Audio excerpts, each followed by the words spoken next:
great question from a mom of a 10-month-old who is struggling with naps. Hands up, parents, if you are struggling with naps right now. It is such a common sleep issue. So let's see what she has to say. Hi, Alana. My son is 10 months old. He doesn't nap regularly, as when I lay him down for bed, he sometimes falls asleep to his bottle, or he will cry if I lay him down and walk away. What would you suggest is the best way of getting him into a good bedtime habit?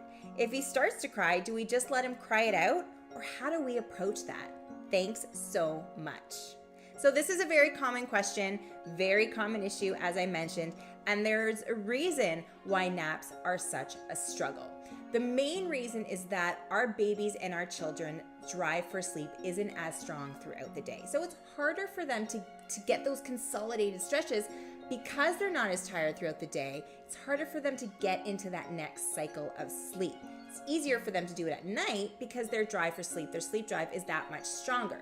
Now, it doesn't mean they don't need to sleep throughout the day because we know that they do.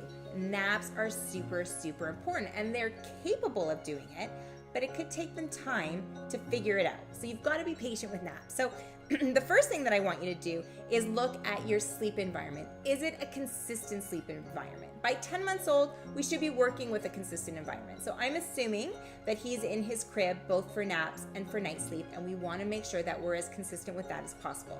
We also want to be looking at a safe sleep environment. So no blankets, no bumpers, no big stuffed animals, firm mattress, fitted crib sheet, and that is all you need. So consistent sleep environment and a safe sleep environment.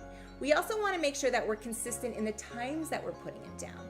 At 10 months of age, we can start looking at those clock times, okay? So he should be having that regular morning nap and that regular afternoon nap and making sure that the time between those sleep phases aren't too long so that he's going down for those naps overtired. Remember, you can also incorporate a short nap time routine like you would a bedtime routine. So maybe give yourself about 5 or 10 minutes before nap time to help prep him for sleep. We also want to make sure that we're working with an environment that's conducive to sleep. So for nap times, making sure that our environment is dark enough. Installing backup blinds helps. Taping up garbage bags help. Incorporating a white noise machine into the room, so having that sound that maybe will mask out some of those external sounds. Also, that consistent sound really does kind of help lull them into that next sleep phase. So darkening up the rooms and incorporating a white noise machine definitely do help. Lastly, we really need to work on that association factor. So you mentioned his bottle. If he's falling asleep on his bottle to help him fall asleep for his nap, he's gonna need that bottle anytime he wakes up throughout the nap to help him fall back asleep.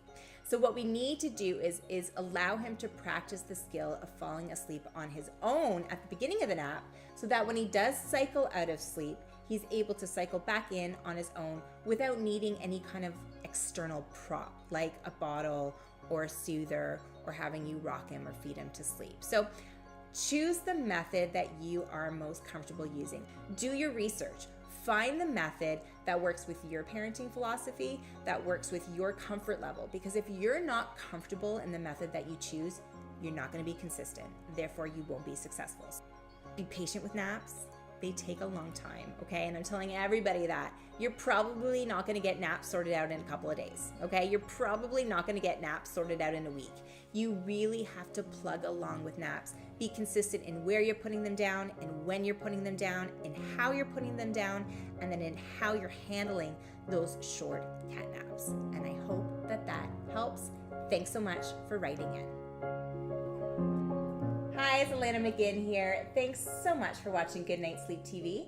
If you would like any more information on Goodnight Sleep Site or how to work with a Goodnight consultant, you can head over to goodnightsleepsite.com or follow us on social or subscribe to our YouTube channel on all the links below.